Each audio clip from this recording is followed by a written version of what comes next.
I have the pleasure, I've stolen Murray Thom away. He's the MC of Qubits 2026 and has been doing a great job on stage. D-Wave and Murray, thank you so much for giving me a few minutes of your time. My pleasure. It's been an exciting conference. Yeah. Like, I'm energized as an investor and just looking at this quantum space and specifically D-Wave. Of course, there was the exciting acquisition of QCI, and then there was just a bunch of exciting announcements yesterday. You want to talk a little bit about those announcements and the conference in general? Yeah, absolutely. So, we announced yesterday that we are working with Anduril and Davidson Technologies together to look at some really challenging problems in air and missile defense planning. We also talked about some new product developments with our Stride hybrid solver, which are allowing us to include surrogate models. And that means that we can include information from machine learning models directly into how our systems optimize to create solutions for our customers. And then we also announced some low-level controls with our multicolored annealing protocol. We've had several scientists coming out to talk about some really sophisticated measurements that enables. We've also talked about the fact that the Florida Atlantic University is purchasing one of our quantum computers for $20 million.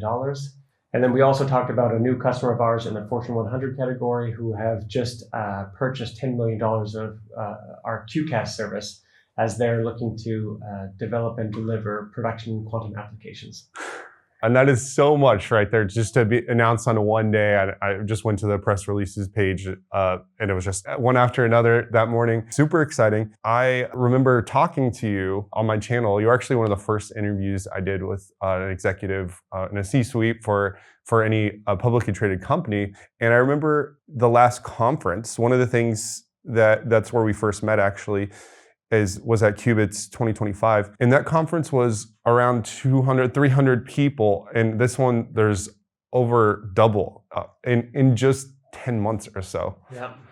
Fascinating, right? Just explosive growth just in the conference attendance. Yeah, I think that, now that we can really talk about production applications that people can use with the technology, the fact that it's easy to see how it's affecting people's lives, whether it's in grocery retail, in mobile telecommunications, in terms of the energy efficiency of compute, which is such a hot contemporary issue we're trying to solve with artificial intelligence.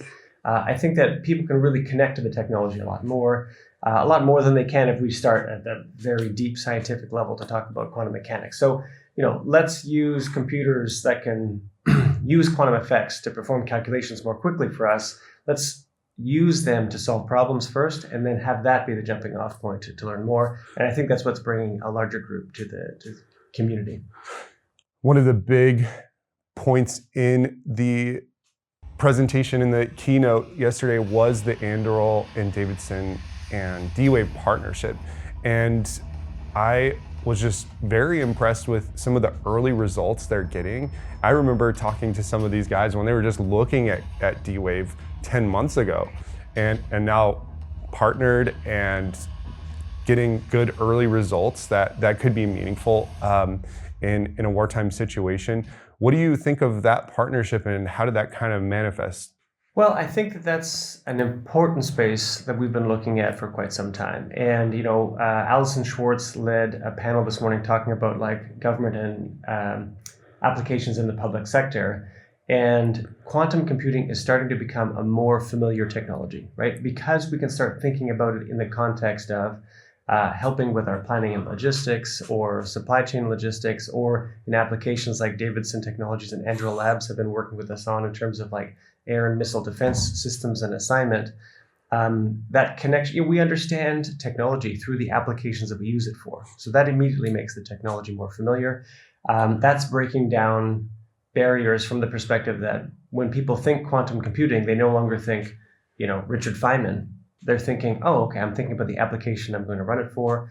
And that then gets them thinking about, okay, well, let's focus on execution. How do we go from potential applications into, let's take this application into production? And their workforce, who are learning the skills to program it and put it into use, they're not as intimidated anymore, right? The open source programming tools, the Python programming, the fact that they don't need to know quantum mechanics, and it's just breaking down so many barriers. That's amazing.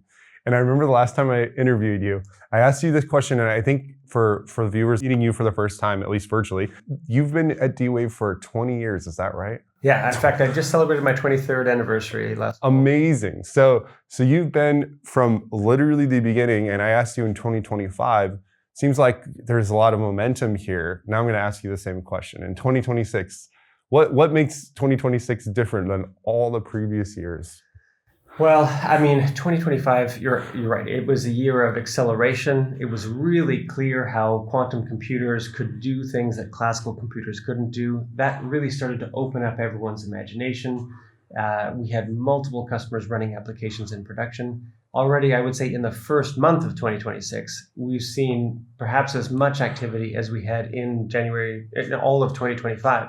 So not surprisingly, when you take a technology that's as powerful as quantum computing and you make it easy to use, then it can really take off. And I feel like we haven't even seen what the potential is yet, and 2026 is really going to be it. Correct me if I'm wrong. I think I asked you about this, but doesn't D-Wave have a ton of patents around annealing specifically? So yeah, in fact, we have one of the world's largest patent portfolios in quantum computing, and about 60% of that portfolio covers both models of quantum computing. Now, I should probably clarify that, if the idea is for the computer to use quantum effects as a resource, then annealing and gate are two models for how to use it.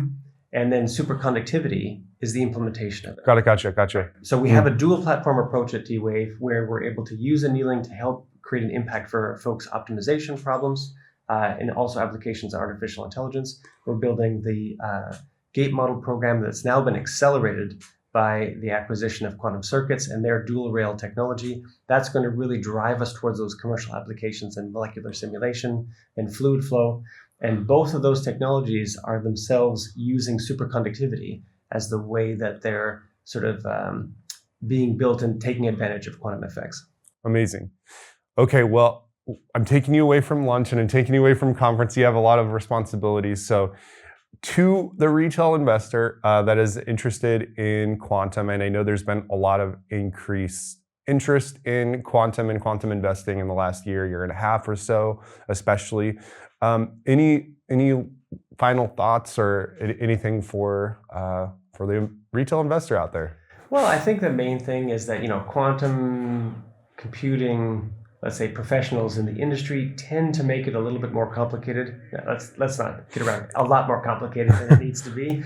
I think that looking to some of the information we've provided about how to look at the taxonomy of quantum computing allows them to start grouping messaging, so they can, as they're hearing different messages from different individuals, they can start to say, oh, okay, this is because this is a gate model program with an ion-based technology, or this is an annealing program with a superconducting fabrication technology.